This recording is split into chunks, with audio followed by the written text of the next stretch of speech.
Sabay-sabay natin alamin ang mga kaganapan na nangyayari sa ating bansa.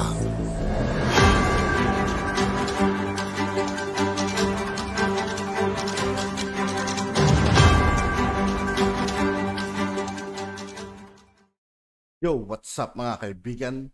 This is I2K po again. Ngayon nandito ulit tayo sa channel ni Pinas Trending Now TV. Dito naman ulit tayo magbibigay ng komento at reaksyon. Kaya samahan nyo ako guys. Let's go! Ipinasa kamay niya kay Duterte yung kanyang pagmamayari, lalong kumakalat yung haka-haka na naghahanda siya, si Quiboloy, na tumakas dito sa Pilipinas. Kaya inuulit ko po ang aking panawagan sa Bureau of Immigration na siguruhin na sa lahat ng borders ng ating bansa, sa lahat ng mga ports of exit, ay hindi makatakas si Quiboloy. Ma'am, good morning. Ma'am, ano lang, can you mention some of that 17 conditions kung nakarating sa inyo po? Nakita ko lang po sa social media nila eh. Opo. Wala pa namang official na communication sila tungkol sa mga iyon or ilan or isa sa mga iyon. Sana nga hindi totoo eh. Kaya lang pinamumudmud talaga nila. Salamat. So halimbawa, ang pamagat ng 17 ay sets of conditions for Pastor Apollo C. Quiboloy to attend Risa Ontiveros' Senate hearing. Number 1, unmask and show the full faces of your witnesses. No mask, no dark eyeglasses, no caps, bonnets, or head covering of any kind. Mga ganon. Oo. At marami pang iba, 16 pa. Ano dun yung para sa inyo pinaka-absurd maliban dun sa witnesses po? Well, yung buong set ng 17 o kung ilan man siya naging kasi yun na nga sabi ko kanina, ngayon lang ako nakaranas na mayroong inimbita 2 beses, sinabina na ng Senado, tapos ang sagot ay paunlakan ko pero ito ang mga kondisyon ko. May kondisyon. Tapos 17. Sabi ko nga dinaig pa yung 10 utos ng Diyos. Isa pa ito, halimbawa, ang kanyang number 8 na condition, I retain the right to personally cross-examine your witnesses. That includes you, Madam Chair. No time limit. Yung mga resource persons nga sa hearing ay hindi pinapayagang i-interpellate ang isa't isa. Ang mga miyembro lang ng Senado ang nagtatanong sa resource persons. At lalong walang resource person na nagtatanong o nagko-cross-examine sa chair. At madalas, in the interest of time, kami mismong mga kapo-senador ay nag-observe ng time limit ayon sa facilitation ng chair. Ito sila, no time limit. So, talaga, out of this world. Huling halimbawa, number 14.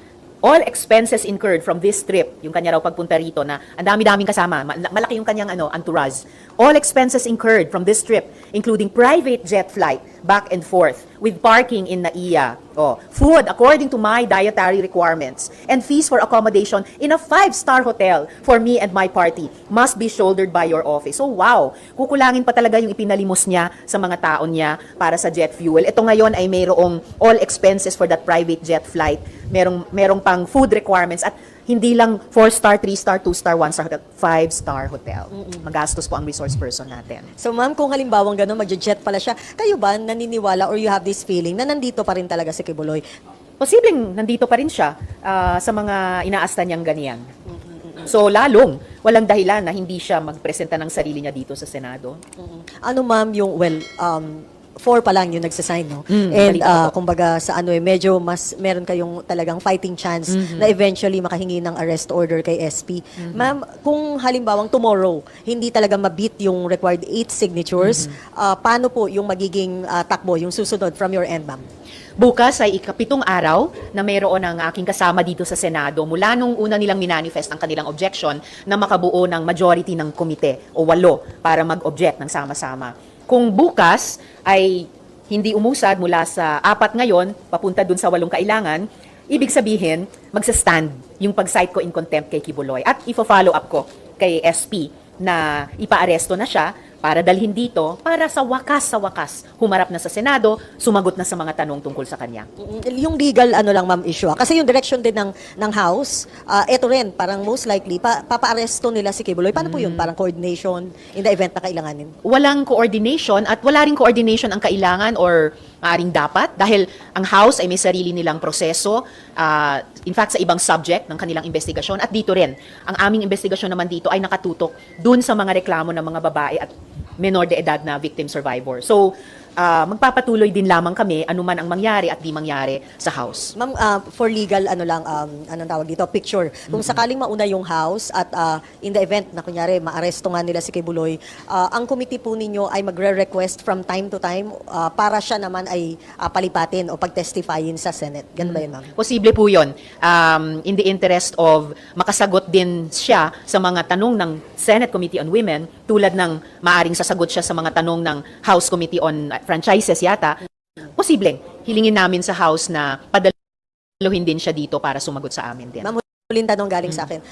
Kasi yun, last week, kanya-kanya ng points yung mga pumirma dito sa written objection. Maliban doon sa sinasabi na nasa court na or maghahain na ng kaso, may nagsasabi na naging political na yung direction nitong investigation na to at may nagsasabi rin na parang kinukuyog si Pastor Kibuloy. Sa una, yung reaction nyo doon, and then pangalawa, nararamdaman nyo po ba na kahit papano, andun yung attempt ng ibang mga legislators to protect Kibuloy? Well, it would seem na dahil sa sarili nilang appreciation sa issue, gusto nilang ma-protect si Kibuloy.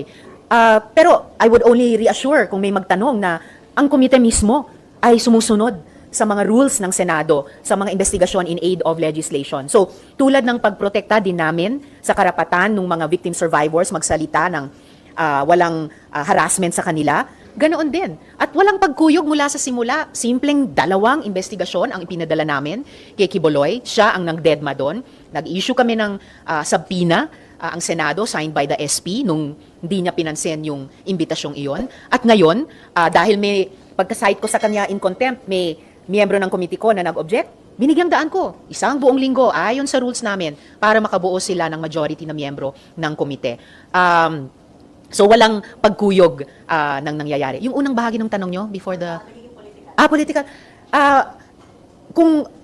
Kung political, yung pagdinig sa isang resolusyon, dahil sa dumadaming reklamo ng mga babae at menor de edad na inabuso ni Kibuloy, hindi ko na alam ang political. That is, in a way, the least political, pero dahil may kinalaman din yan sa pag-empower sa kababaihan at menor de edad to speak their truth ng walang takot, pagsuporta sa mga babae at mga menor de edad na humingi ng hustisya sa ating gobyerno sa lahat ng tamang paraan. Tingin ko, yan ang tamang dapat gawin. Yung mga nagsasabing political ito, sila po ang magpaliwanag. Okay, next, Marlon. Good morning, ma'am. Ma'am, how do you follow up doon sa tanong ni Shea? How do you feel about that? Some of your colleagues are lawyering for Kibuloy on the basis of friendship, yung personal na relasyon. Effectively disregarding yung personal experiences ng mga victims ni Kibuloy. Well, I wouldn't call it lawyering, pero precisely. Kaya nung pagkatapos nag-object yung kasama ko sa hearing, nanawagan na ako sa lahat ng mga kasama ko, lalong-lalo na sa komite at sa Senado. Panoorin lang, basahin lang yung testimonies ng ating mga victim survivors. Yung mga babae, yung mga dating menor de edad na ngayon after many years talagang nagbuo ng lakas ng loob magsalita. At sana, bilang Senado nila, lalo na ngayong buwan ng kababaihan, manindigan po tayo kasama nila. Hindi ko po tinatanggal kahit kanino man na maging kaibigan o tumanaw ng kabaitan niya sa pamilya, pero kahit kaibigan natin, kahit naging mabait sa pamilya natin, kapag ka ang akusasyon sa kanya ay panggagahasa, pang-aabuso pa sa bata, panlilinlang, at kung ano-ano pa, hindi ba ang tamang dapat nating gawin bilang Senado ay paharapin yung taong yon sa komite? Tingin ko ang sagot po doon ay oo. Are you not disappointed po dun sa action ng ilan niyong kasamahan? I can't say I'm disappointed kasi sa iba't ibang issue, madali. Dapat mga kaibigan, para maging fair, dapat buksan din nila yung case sa PhilHealth, para magkaalaman talaga kung sino talaga yung mga anomalya. Para maging patas yung laban, mga kaibigan. Pagsasabayin silang pag-iimbestigahan ngayon, di ba? Durog ang kung sinong may anomalya sa PhilHealth, mga kaibigan.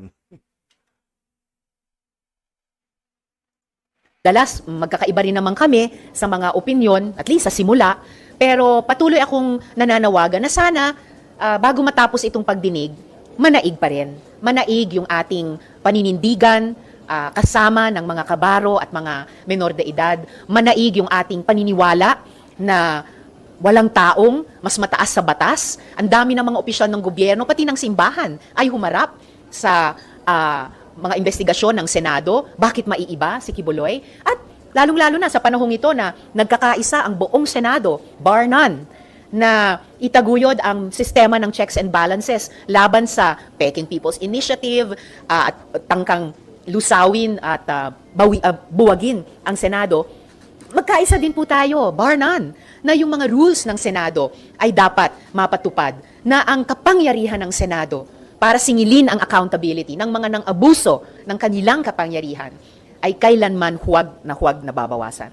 Ma'am, may binanggit po si former Senator Trillanes na dapat magkaroon ng anti-money laundering investigation doon sa mga properties ni Kibuloy. And it would seem na, although hindi niya binanggit yung pangalan ni dating President Duterte, pero mukhang intertwined yung kanilang mga economic interest. Well, salamat sa paalala ni former Senator Sonny. In fact, lumabas na nga sa nakaraang hearing na sa susunod na hearing, imbitahin po namin ang Anti-Money Laundering Council dahil lumabas sa isa sa mga bagong testimonya na posibleng may money laundering na ginagawa si Kibuloy dahil sa sinalaysay na paggamit ng mga account ng mga totoong tao pero para magpadaan ng pera ng iba para makarating kay Kibuloy doon sa Davao. Mabigat na paratang. Grabe. Nawa niya iyon. At yun nga po mga kaibigan, dito po nagtatapos ang ating reaction video. Muli ako po si I2K ng Sundalo ng Dunggalo. Maraming salamat sa patuloy na pagsuporta. Yeah, peace out.